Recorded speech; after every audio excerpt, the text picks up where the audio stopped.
Bienvenidos a nuestro programa A Debate.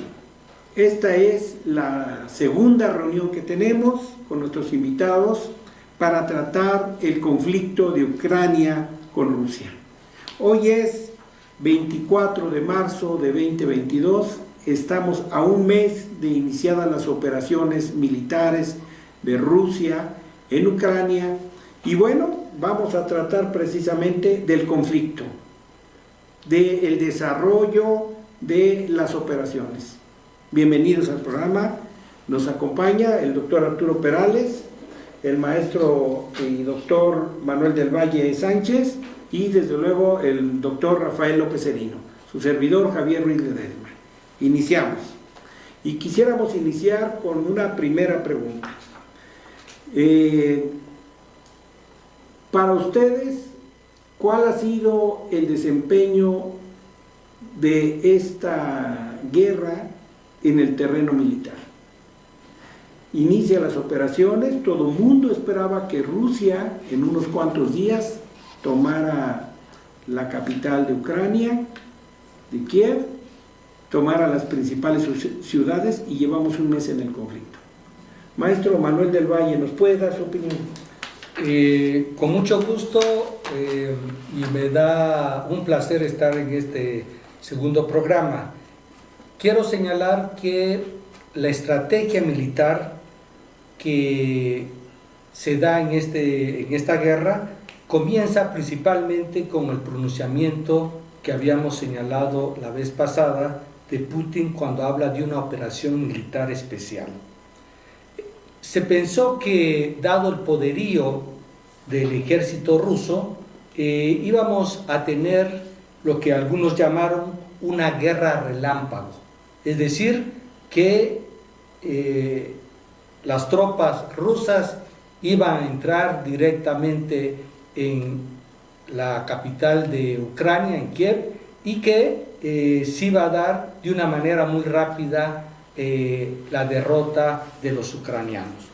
Sin embargo, vemos que a lo largo del conflicto, de la guerra ya, se comienza con esta estrategia por parte de los rusos, que es bombardear las bases militares, la aviación, bombardear la infraestructura, y empezamos a ver que este bombardeo va a tener un efecto porque va aparentemente debilitar la resistencia por parte de Ucrania. Sin embargo, a lo largo de este proceso, el ejército ruso se va a encontrar con una resistencia no solamente del ejército de Ucrania, sino también de la población, al llamar el presidente de Ucrania, Zelensky, a que se incorporen la población de Ucrania para defender a su país. Y esto significa que la primera estrategia militar que va a implementar Rusia se va a ver empantanada y no va a tener el resultado inmediato que se pensó. Eso significa que en el conflicto sobre la marcha, Rusia tiene que cambiar su estrategia. Y estamos hablando que va a pasar a sitiar las ciudades, a bombardear infraestructura de Ucrania. Sin embargo, no ha podido avanzar como se lo esperaba. Muy bien. ¿Qué opinión le merece a usted, maestro Perales, este hecho de que se incorpore a la población civil para la defensa del país, para entregarle armas casi de manera indiscriminada a la población civil, pero también de la presencia que se ha visto de cantidad de mercenarios que están llegando de todo el mundo a luchar en esta guerra? Yo quiero continuar, una idea que había expresado en la sesión anterior, en el sentido de que Ucrania es en los hechos un peón en una guerra mucho más amplia. en un contexto mucho más amplio de un enfrentamiento entre dos grandes potencias económicas, políticas y militares, Rusia y los Estados Unidos. De tal manera que a mí me parece que en el caso de la población y el ejército ucraniano, es decir, de Ucrania en su conjunto, junto con sus autoridades, sí veían el enorme riesgo de un enfrentamiento con Rusia, pero apostaban a un apoyo de parte de la OTAN. Yo creo que ese fue un poco como la explicación de por qué la OTAN, teniendo una situación mucho más débil en un probable enfrentamiento con Rusia, se haya ido o haya llevado las cosas hasta el extremo. Rusia fue muy clara, muy específica en cuáles eran las condiciones que quería o que imponía para no entrar en un conflicto. Y la principal, o las dos principales condiciones que ponía era el no ingreso de Ucrania a la OTAN y dos, el respeto a la población rusa en Ucrania. Entonces, ¿qué es lo que sucede? Que el presidente Zelensky, presuponiendo que tendría el respaldo no solamente en términos de armamentismo, sino en términos de apoyo de los miembros de la OTAN, desoye o lleva al extremo la situación. Y Rusia impone esta situación de la guerra, de la invasión. Para usted, doctor, ¿Rusia se vio obligada a entrar a esta guerra? Sí, sin duda alguna. Pero insisto, ¿por qué se vio obligada? Ya lo comentamos un poco la vez anterior, en el sentido de que Ucrania significa, desde un punto de vista geoestratégico, una situación de una amenaza muy seria para Rusia. O sea, en el momento en que Ucrania ingresase a la OTAN, eso significaba un riesgo enorme para la Federación Rusa. Entonces es en ese sentido que yo digo que Ucrania... Pero ¿cuáles fueron los factores que obligaron a Rusia a entrar? Uno ya lo mencionaste. Uno es la amenaza, la posibilidad, sí. O sea, el peligro, el riesgo que se somete Rusia a tener ahí proyectiles a unos cuantos kilómetros de distancia de sus ciudades. Pero, ¿qué otro? Bueno, si uno pudiera pensar en la evolución de Rusia como país, Rusia es un país capitalista y de alguna manera pudiéramos decir, así como para los Estados Unidos, digamos, México y los países de América Latina constituyen su patio trasero, probablemente no, pero Rusia en el patio trasero, que no me gusta mucho la expresión llamarle a Ucrania patio trasero, pero bueno, su área de influencia, mejor, ¿verdad? Ahí vive una enorme población rusa, lo mencionaste. Sí, ¿verdad? Así es. Que en el Donbass, en la península de Crimea, en áreas muy definidas donde el grueso de la población es rusa. ¿Y qué había estado pasando ahí que obliga a Rusia a entrar? Sí, durante los últimos 8 años por lo menos se había dado de una manera, pudiéramos decir hasta cierto sentido silenciosa, una acción de las autoridades de Ucrania en contra de la población rusa. Incluso se habla de una situación de exterminio, ¿no? De exterminio de la población, eliminar un poco, disminuir el peso de la población rusa, y eso es un factor que también tiene que ver. Entonces llegamos aquí a que hay razones socioeconómicas, razones de orden militar y de seguridad nacional, y de protección a la población rusa en Ucrania, que obligan a Rusia finalmente a intervenir. Pero maestro, ¿usted qué nos puede decir sobre eso, Rafael? Sí, gracias, doctor Ledesma. Bueno, yo quiero plantear esta cuestión del inicio, digamos, de lo que vamos a llamar de la guerra o este conflicto militar entre Rusia y Ucrania, ¿no? Y quiero presentarlo en tres vías, ¿no? El primero es la cuestión del tiempo, ¿no?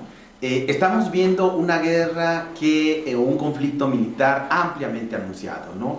Desde la incorporación de los fuerzas militares rusas en la frontera con Ucrania desde octubre del año pasado, ¿no? En donde hay ejercicios militares, en donde van haciendo esta cuestión de precisamente tener fuerzas en la frontera con Ucrania. Esa es la primera la cuestión. Esto nos lleva a una estrategia de invasión, ¿no? Que me recuerda muchísimo en el caso de Estados Unidos y México en el siglo XIX, ¿no? Ustedes recordarán que teníamos Texas, pertenecía a México, los tejanos pidieron permiso al gobierno de Antonio López Santana, entonces para establecerse, ¿no? En esta fiebre de independencia de países en esa época, ellos se autoproclaman libres e independientes y entonces buscan la anexión a Estados Unidos, ¿no? Y por el afán de defender esta cuestión, entonces Estados Unidos invade México, ¿no? Entonces nos lleva precisamente a lo que todo el mundo conoce, pues la pérdida del territorio mexicano, ¿no? Es decir, primero permiten, vamos a defender a aquellos que son como nosotros, ¿no? Y entonces invadimos y entonces, ¿no? Es la misma estrategia. ¿Qué es lo que pasa en esta cuestión de, tenemos dos ciudades, ¿no? Tenemos Lugansk y Donetsk, que son principalmente, que son la mayoría de población prorrusa, es más, tienen doble nacionalidad, hay un gran porcentaje. Se establece que ellos están siendo agredidos por el gobierno central de Kiev, entonces para protegerlos, entonces Rusia aquí hay invade, algo maquiavélico. Invade precisamente Ucrania, precisamente para defender a esta población prorrusa. Es una estrategia militar. ¿Qué, ¿no? ¿qué opina Manuel? Sobre esto, Maestro, ¿no? Manuel, ¿qué opina? Bueno, porque, perdón, se ve aquí como que Rusia maquiavélicamente, ¿verdad?, está planeando apoderarse de territorios que no le pertenecen, que están en Ucrania. Pero lo que se sabe es, como mencionó el maestro Arturo Perales, que durante más de 8 años la población rusa existente en estas regiones, que no llegaron por invitación de Ucrania, llegaron en condiciones históricas que ya se mencionaron. La Unión Soviética envió ahí a vivir gente rusa y creció esa población y se arraigó, son ucranianos, ¿verdad?, que hablan ruso.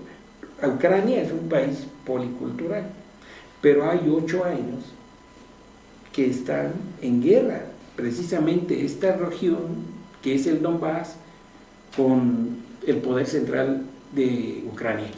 Maestro Manuel, ¿qué opina? El símil que hace el doctor Serino históricamente tiene rasgos en comunes con lo que ha sucedido en esto. Yo quiero regresar a los objetivos que se planteó Rusia para no hacer la guerra. Ya mencionó uno el doctor Arturo Perales, sin embargo podemos agregar dos que faltaron.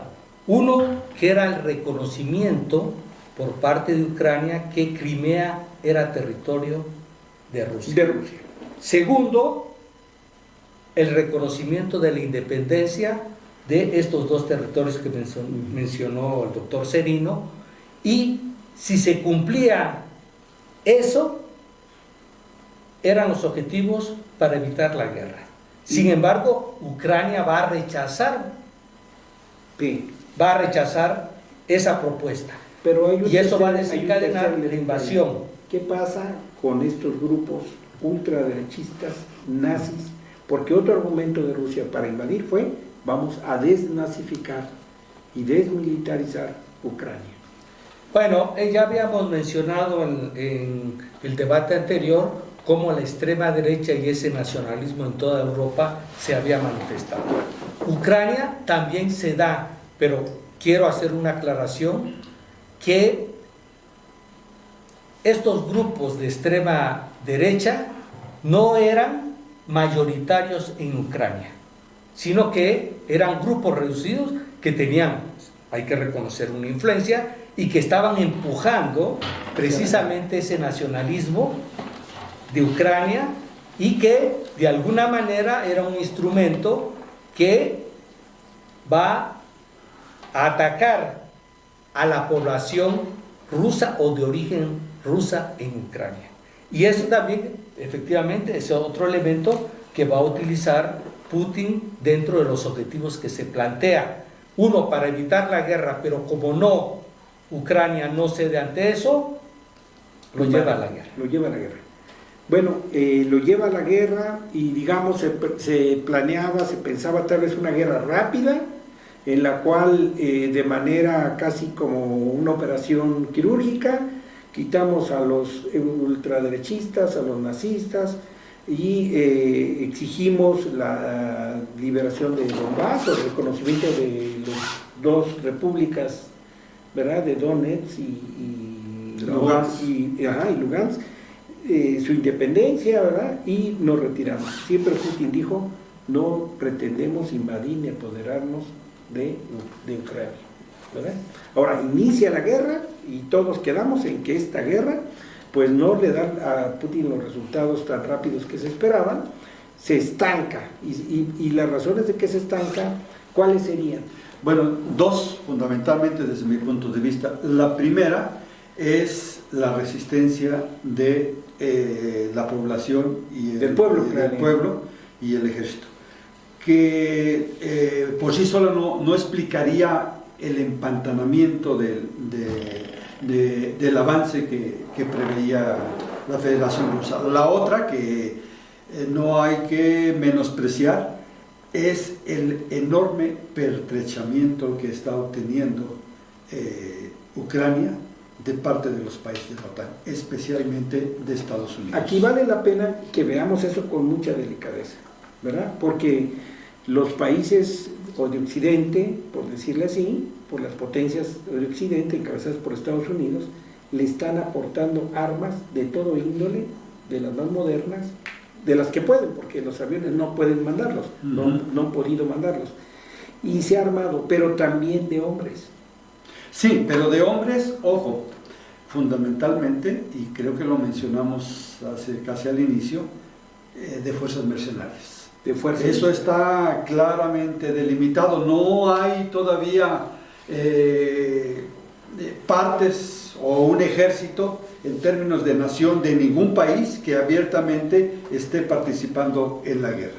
Y yo creo que ahí la cuestión de los países europeos especialmente ha sido muy cuidadosa. Sí. Ha sido muy cuidadosa porque una cosa es que avienten a Ucrania a un enfrentamiento con los rusos y otra cosa muy distinta es un enfrentamiento donde participen ya tropas de otros países, porque está latente y Putin lo ha expresado abiertamente. En el momento que haya una intervención armada del ejército, esto nos obliga a dar una respuesta, y dentro de esa respuesta especialmente mencionó la posibilidad de una guerra nuclear. Maestro Serino, para usted estamos ante una guerra, un desangramiento, ¿verdad?, del pueblo ucraniano, y Occidente se ha retirado. Realmente no, realmente si vemos el enfoque de la guerra, y aquí me gustaría abordar los dos de estas tres vías que consideramos, porque implica mucho precisamente esta cuestión, ¿no? La cuestión de la operación militar, ¿no?, que se esperaba.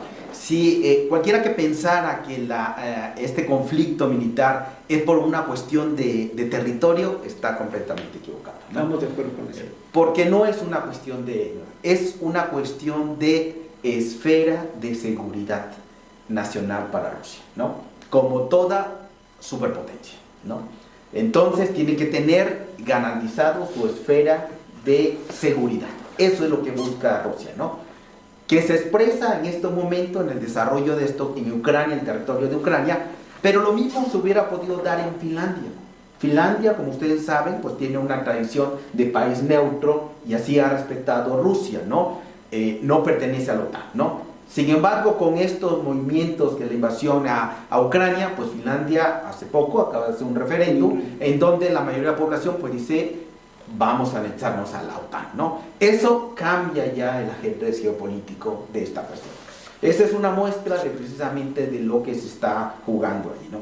Entonces, ¿qué es lo que quiere Rusia? Y aquí retomo lo que el doctor Perales decía, bueno, el objetivo de la cuestión de la guerra, de cómo lo plantea Vladimir Putin, es precisamente catalogar esta área, ¿no?, de seguridad, ¿no?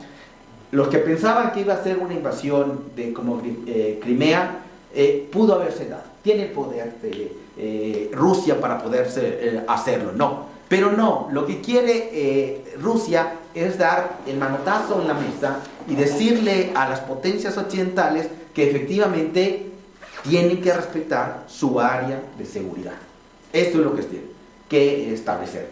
La guerra va a estar así para ver hasta dónde son capaces las potencias occidentales de poder limitar el poder económico, militar de Rusia, ¿no? Y aquí, pues yo creo que metería yo esta cuestión, y retomando la pregunta, ¿va a ser una guerra nuclear? No, creo que entre estos pesos y contrapesos en un enfoque geopolítico, pues hay que meter los otros actores que no están en la guerra, pero que están acompañando, ¿no? Y aquí en este caso, pues hay que meter a la Unión Europea y hay que meter a China. Entonces, en este caso.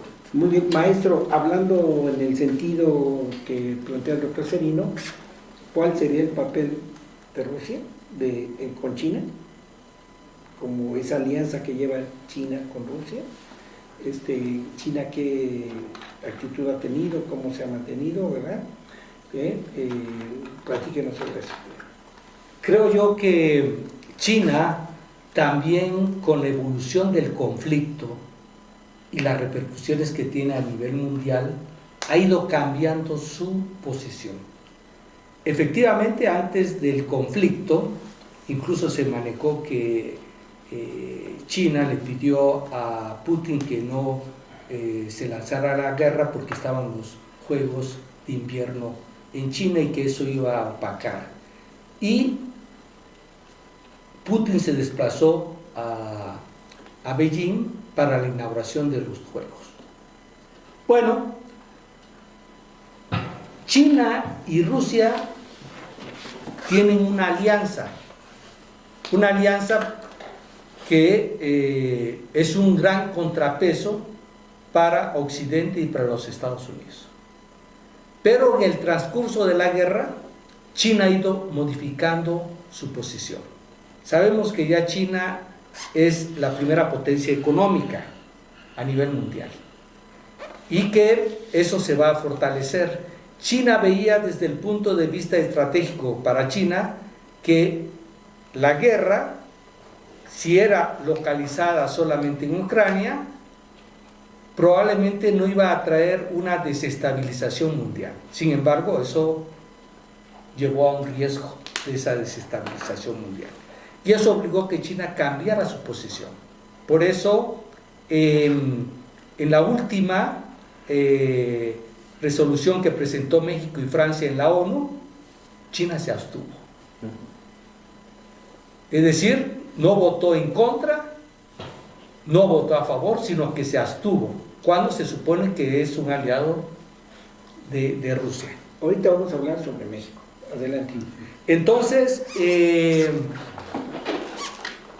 China manda ayuda humanitaria a Ucrania, pero no manda armas. China ha ido cambiando de acuerdo a esta evolución del conflicto su posición y tiene diferencias con Rusia. Piensa que el mundo debe de llegar a una estabilidad y a un equilibrio, por eso también llamó que la OTAN, Estados Unidos, la Unión Europea estén negociando con bueno, es que China Rusia, en su desarrollo requiere que haya estabilidad, porque estamos en una etapa en la que China se está expandiendo por todo el planeta, ¿verdad? Entonces no se va a poder expandir con una guerra que pueda adquirir otras magnitudes. Y es ahí precisamente esa diferencia con Rusia, porque yo creo que Rusia pues está enfrentado y que él está dispuesto a, como lo ha declarado Putin, nos vamos a una guerra nuclear, ¿verdad? Bueno, quiero cerrar nada más con esto. Se detendrá Rusia en Ucrania y no va a tener la posibilidad de invadir a países como Finlandia y como Suecia? Esa es la otra pregunta que podemos debatir. Si hay un límite dentro de este proceso. Muy bien, Hidra, Ahí una me quedo. pauta para seguir. Pero antes, Arturo, ¿por qué no nos dices, ya vimos la posición de China? Se sacaron dos actores que vienen aquí, China. La otra sería la Unión Europea. ¿Cuál ha sido el papel de la Unión Europea en este conflicto? Mira, a mí, antes de contestar con un poco más detalle, yo sí plantearía, en función de lo que hemos estado discutiendo en esta última ronda, que nosotros estamos ante la creación de un nuevo orden internacional. ¿En eso estamos de donde acuerdo? los países van a jugar un papel distinto de aquí en adelante. A mí me parece que Europa está en una encrucijada. ¿Cuál es esa encrucijada? O toma una posición independiente de Estados Unidos, es decir, o toma distancia de Estados Unidos, o se adhiere a los intereses de los Estados Unidos. Pero lo que hemos visto hasta ahorita es que está al servicio de los Estados Sí, Unidos. hasta ahorita. Y ha sacrificado cosas tan importantes como el Nord Stream 2, el que le pudiera llegar el gas ruso, ¿no? Así es.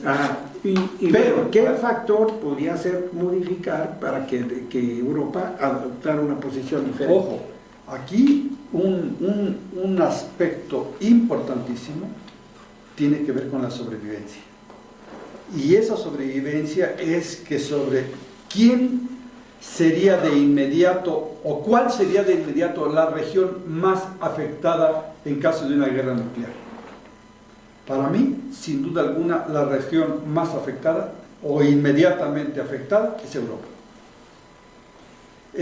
Los Estados Unidos ven, yo creo que erróneamente, como el teatro de las operaciones muy alejado de su De la territorio. Segunda Guerra Mundial. Así Allá es. se están matando. Allá en están Europa, matando y nosotros acá estamos creciendo. Pero esta situación ya no es así. Ya no es así. La evolución del armamentismo, la incorporación de elementos tecnocientíficos que posibilitan que en un tiempo muy reducido puedas enviar cohetes, puedas enviar una bomba atómica a los Estados Unidos, no es nada remota. Ahorita hablamos de algo que es muy interesante, que es como este mismo enfrentamiento que va llevando Rusia lo está obligando a hacer uso de elementos militares de última generación. Platicamos de eso porque es muy importante. Sí. De repente se empantana y la solución está dando de ese empantanamiento. Yo quisiera hacer una provocación. Y ese empantanamiento pues es el uso de los misiles supersónicos. Y por lo que tú dices, Estados Unidos ya no puede quedar al margen. No puede quedar al margen. Y Estados Unidos está viendo como que allá mátense en Europa como en la Segunda Guerra Mundial y nosotros recuperamos la hegemonía mundial. Claro que tiene el monstruo de China para ellos, es un monstruo para ellos, y que Rusia se dedicó a desarrollar el complejo industrial militar y ahora cuenta con armamento que en unos minutos pueden estallar las bombas en las ciudades norteamericanas. A diferencia que, bueno, no hay que pensar en eso porque es la destrucción del planeta, de la humanidad, ¿no? Esperemos que no sea. Pero aquí hay un paréntesis que me gustaría hacer. Yo para abordarlo antes de esta cuestión, te hago la pregunta y abordas.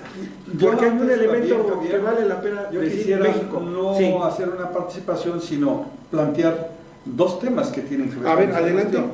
El primero de ellos es que en realidad no estamos solamente en una guerra de tipo militar, sino tenemos que hablar en una guerra económica, y yo creo que hay que tratar ese punto, y el otro, estamos ante una guerra mediática, no los dos. Solamente para no dejarlos de lado un poco más adelante. Como parte de la guerra económica, a lo mejor la guerra mediática lo discutimos, y me parece magnífico. Nada más dejar ese puntito clarito de los actores y el papel que está jugando México, porque está jugando un papel importante.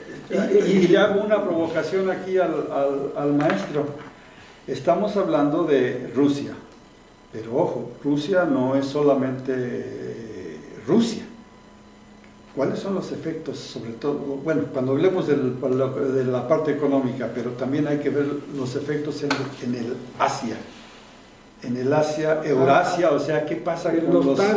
¿Qué está pasando con Kirguistán, con Uzbekistán, con Turkmenistán, etcétera, etcétera? Ahí lo bueno, yo quisiera enfocarlo en el tema central de la cuestión de la guerra. ¿No? El paréntesis de México, ahí está como provocación para ti y para todos. Ok, de acuerdo. Sí. Okay. Yo creo que hay que analizar, bueno, ¿qué tanto es el conflicto? ¿No? ¿De qué tamaño estamos hablando del conflicto?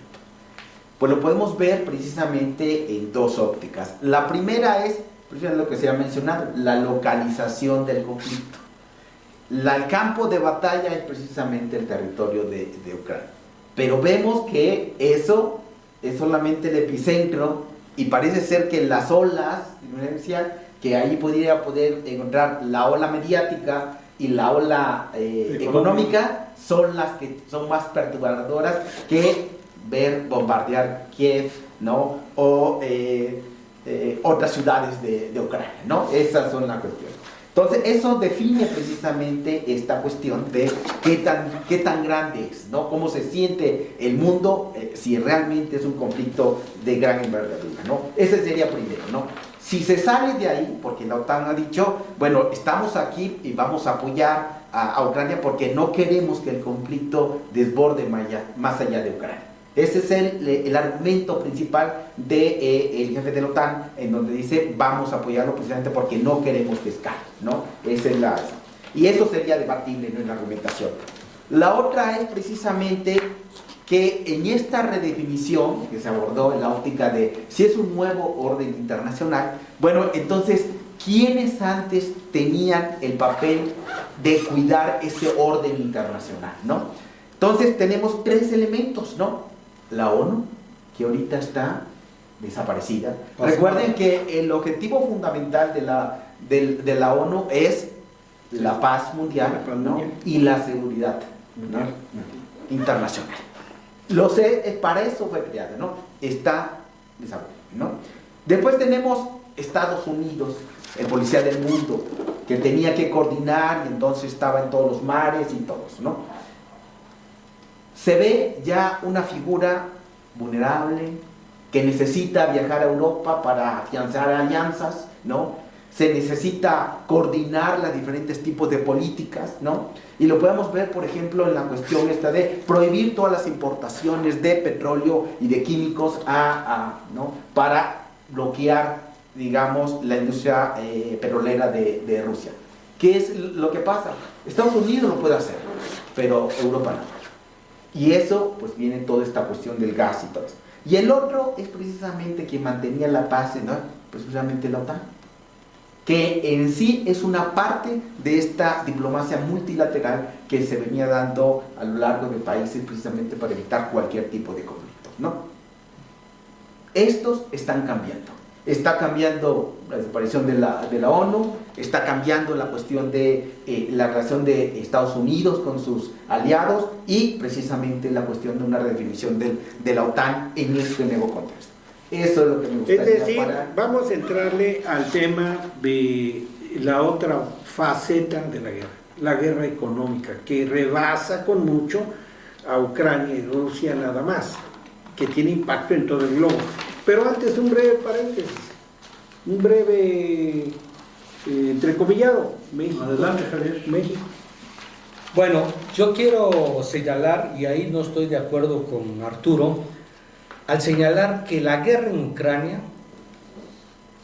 ha llevado a que la Unión Europea tenga una unificación que antes no tenía. Esto se demuestra con los países de la Unión Europea. Ahorita han cerrado filas. La guerra provocó que todo ese criterio y dispersión de muchos países de la Unión Europea los unificó ahora la guerra que se está dando en Ucrania. Por lo que estábamos señalando de que dicen, bueno, la otra posibilidad es se va Rusia a quedar en Ucrania o va a agredir Finlandia, va a agredir Suecia, etcétera, etcétera. Y entonces eso ha llevado ahora que en la Unión Europea se dé una unificación como un bloque. Ese es por una parte. Por el otro lado, estamos viendo que Rusia también tiene un límite dentro de su expansión. Puede tener las armas nucleares, pero él sabe que no puede llevar adelante más una expansión, porque ya aquí aparece el elemento que vamos a entrar, la guerra económica. La guerra económica.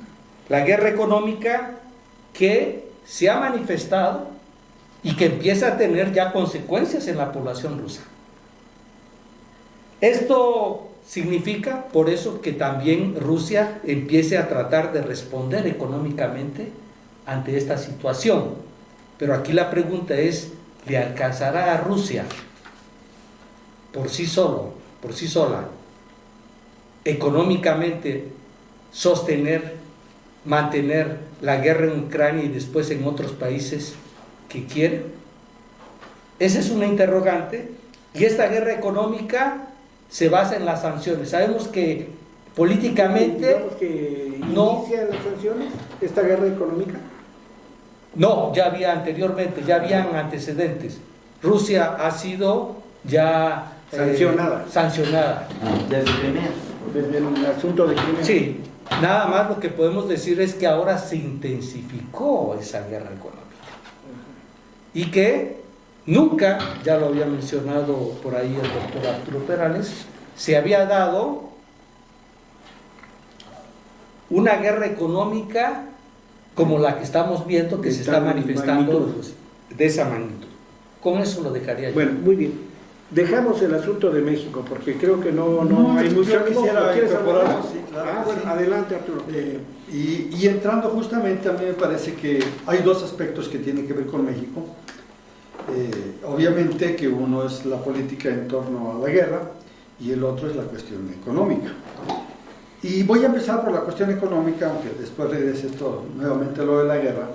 Y yo decía que efectivamente los efectos de esta guerra ya tienen un impacto generalizado en el mundo.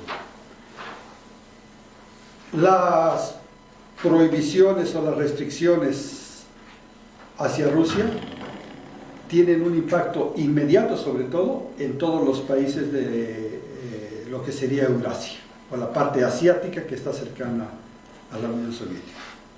Porque ese bloqueo, si podemos llamarle de alguna manera, haciendo un símil con el caso de Cuba, está ya afectando a todas estas áreas que dependen de Rusia, y si no hay esta relación de Rusia con el exterior, pues afecta inmediatamente a esta región. Y para el resto del mundo, pues de entrada el petróleo, ¿verdad? Los precios enormes que han obtenido el petróleo están impactando al resto de las economías, especialmente aquellas que no tienen, negativamente las que no tienen petróleo. En el caso nuestro, pues si ya entramos a México, pues hasta el momento ese ha sido un factor positivo, ¿verdad? Para México. Pero como México país. es importador de gasolinas. Sí, pero no en las mismas condiciones que en los años precedentes. Este año, en enero, yo no soy muy bueno con los datos, pero me parece que, si ustedes lo tienen por ahí, que me ayuden, entre el 11 y el 15% se disminuyó las importaciones de gasolinas. Por ahí anda. O sea, hubo una disminución, de tal manera que nuestra dependencia es menor, pero además... O sea, podemos decir que la política que se ha seguido en México de lograr la autosuficiencia en energéticos es una política que en este momento le está dando frutos. Que no se le está dando fruto. Cuando la oposición en México decía que no había que ya lo del petróleo no era negocio, que el petróleo era obsoleto, que había que buscar alternativas. 800,000 barriles de petróleo, de gasolinas diario. Y ahorita se ha disminuido. Se ha disminuido. ¿Verdad? Pero además, no solamente se ha disminuido, sino que aun cuando se mantengan al mismo nivel las exportaciones, no de gasolina, sino de petróleo, está habiendo un ingreso enorme adicional. Y bueno, que ahora se empieza a utilizar. Yo quisiera tomar... para mantener. Vamos a hacer lo siguiente. Vamos a dejar lo de México para una posterior. ¿Les parece? Porque ahí tiene Honduras importantes, la política interna. La política, justamente. Entonces, eso quería mencionar, pero lo dejemos para otra. Nada más era un pequeño paréntesis, porque aquí Manuel fue el provocador porque mencionó a México. Okay, pero bueno, vamos a volver al asunto de la guerra económica, ¿verdad? De las sanciones, del impacto de esto, de los precios del petróleo, del precio del gas, de las materias primas, del bloqueo que se hace a Rusia y la respuesta de Rusia. Adelante. A mí me gustaría, igual, para complementar esto, la cuestión de este actor de la Unión Europea, ¿no? Porque creo que de ahí es la repercusión más importante de este conflicto para el resto del mundo, ¿no? Precisamente lo que decía el doctor del Valle, o sea, decir, hay una unificación precisamente en Europa o no. Lo que vemos es que muchos dijeran, ¿cuánto extrañamos a América? ¿No? Porque precisamente quien ha agarrado el liderazgo en esto, pues ha sido Macron. Francia está ahora en la cuestión, es más, fue el primero que habló con Vladimir Putin para precisamente expresar es decir, ya dentro de la misma Europa hay una redefinición del liderazgo que por mucho tiempo lo llevaba la batuta, pues, precisamente Alemania, ¿no? Entonces, la pregunta es, ¿dónde está Alemania, no? ¿Dónde está? Y entonces, Francia está tomando esta. ¿Y por qué es importante eso, no? Porque precisamente quien está obteniendo estas repercusiones de las sanciones económicas más importantes que se han hecho a Rusia ha impactado a Europa. La cuestión del petróleo. Y ahí me gustaría ponerlo dos asuntos importantes. La primera es que funcionan estas sanciones porque Rusia hizo una operación militar. La respuesta de las potencias occidentales fue sanciones económicas, bloqueos que se le dan. Tenemos historia de sanciones y bloqueos. Venezuela, Cuba, han funcionado. Ahí están los gobiernos, ¿no? Básicamente no ha funcionado, no tiene repercusiones tanto. Es por eso que ahí otro elemento importante es la alianza que pudiera darse entre Rusia y China, porque China es precisamente el gran... Que de hecho se está dando. Proveedor de Rusia precisamente para una cuestión, digamos. Eso sería una cuestión, ¿no? ¿Funciona, no funciona? ¿Y quiénes están pues sintiendo estas repercusiones? Y en especial lo que coloca, la cuestión del petróleo dibuja exactamente dónde está la economía mundial, en qué productos está la economía mundial y quién los tiene y quiénes pueden sobrevivir a ese periodo. Yo quiero agregar, Macron ha tomado el liderazgo en la Unión Europea porque ahorita es el presidente de la Unión Europea. Pero también, ¿por qué Francia toma ese liderazgo? Porque es la primera potencia con armas nucleares en Europa. Ellos tienen bombas de hidrógeno, submarinos nucleares, etcétera, etcétera. Entonces, por eso yo añado a lo que señala el doctor Serino, y en la cuestión de las sanciones, es cierto que a nivel político no ha tirado a gobiernos, pero nosotros lo sabemos, el gran daño que le ha causado a los niveles de vida en la población cubana. Finalmente se sacrifica la población. Y en Venezuela. Es decir, el efecto a nivel de la esfera política no ha hecho que caigan esos gobiernos, pero el enorme costo del nivel de vida en la población, lo hemos visto, y el ejemplo que conocemos muy a fondo y lo conoce el doctor Arturo Perales es Cuba. No, lo conocemos todos, claro. Ujú. Sí, o sea, es indudable que pueden sobrevivir los gobiernos, pero quien se sacrifica es el pueblo en su nivel de vida. Bajan los niveles de vida terriblemente. Bueno, aquí el hay- intercambio comercial. Claro, que fíjense, Cuba es un pequeño país, Venezuela es un mediano país, pero acá se trata de una potencia mundial a la que se le está bloqueando, ¿verdad? Y bueno, una pregunta, ¿China podrá salvar a Rusia? Yo creo que a mí me parece, bueno, es una pregunta bastante compleja. Yo creo que Rusia en un momento determinado no necesita que la salve. Es una potencia económica. Nosotros tuvimos la oportunidad junto contigo de estar hace 2 años allá. Manuel estuvo hace 3, me parece, antes de la pandemia. Y realmente lo que observamos y nos maravillamos de ello es de que, por lo menos en lo que vimos, Pero Rusia ¿en qué es un país sentido de puede salvar? primer Mira, mundo. Se reduce la posibilidad de la venta de gas, de petróleo, de materias primas Ok, a perfecto. Occidente. Occidente. Y entonces, Rusia requiere vender, Sí, claro, ¿verdad? Y comprar. Y comprar. Comprar Entonces, porque las restricciones son muy fuertes. Sí. Por eso de ahí la pregunta. ¿Rusia puede ser salvada por Por China, China, considerando un mercado gigante para sus productos en ese sentido, y a su indudable. vez con un intercambio comercial? Indudable. Opinión.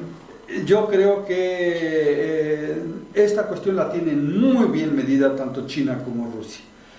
China, Y vamos a hablar Rusia y su esfera de influencia. así es, su Porque esfera de todos los influencia, países de- todos los países, es un extenso territorio.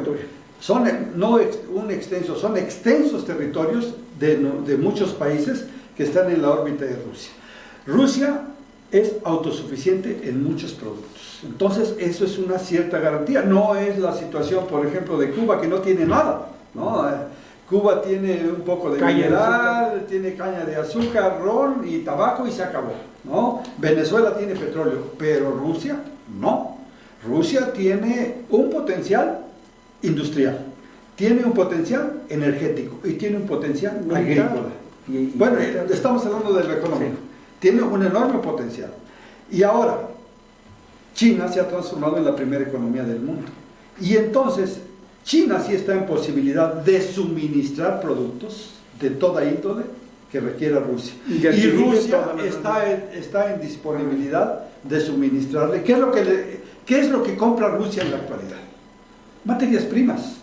Y las materias primas las tiene especialmente el petróleo. Entonces yo creo que sí, sí, en ese sentido que tú me estás preguntando, sí hay esa posibilidad de salvamento, decía, porque por otro lado yo insisto, Rusia es una potencia que tiene la capacidad en un momento dado para resistir un bloqueo de la envergadura que se le de hecho, ponga la Unión frente. Soviética estuvo aislada. Aislado Occidente, durante- claro, que no era durante, solo la Unión Soviética, era todo el muchos bloque años. soviético. Ahora, ¿quién resiente esto? Fundamentalmente la población, como ustedes han mencionado. Y ahí hay dos probables efectos que hay que considerar cuando se da una situación de esta naturaleza. Primer efecto, cohesiona a la población, caso de Cuba. Segundo efecto, si son tales las medidas que la población ve muy afectada su situación, y si no se cohesiona, se logra lo contrario, o sea, una revolución, una guerra civil. Son las dos opciones. Yo pienso que por la tradición, por el tipo de formación ideológica, van más hacia la cuestión de una cohesión, así como Manuel habla de la cohesión en Europa, creo que en general, con sus pequeñas diferencias, habrá una cohesión en Rusia. Muy interesante. Bueno, miren, se nos está acabando el tiempo. Y nos falta Y esto ver- obviamente nos da para mucho más. Tenemos un tercer programa y si es necesario un cuarto. Les voy a pedir 1 minuto para sus conclusiones del día de hoy. Empezamos por el maestro López Serino. Gracias, doctor Ledesma. Bueno, la conclusión sería que este conflicto militar, pues es un conflicto que está rediseñando precisamente el nuevo orden internacional.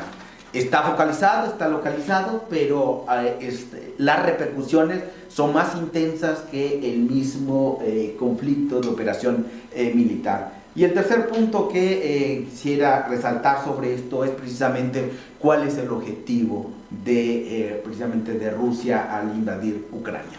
Es restablecer su esfera de seguridad nacional, ¿no?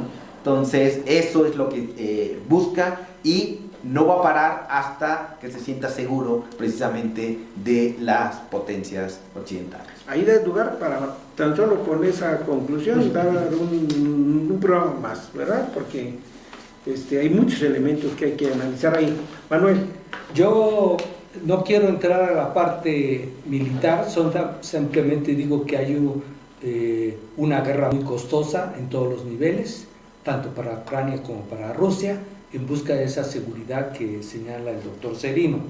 Y yo lo que digo que a nivel económico, así como estamos hablando de un nuevo orden internacional, vamos a ver una nueva diversificación del comercio internacional ante estas medidas que se están dando en esta guerra económica.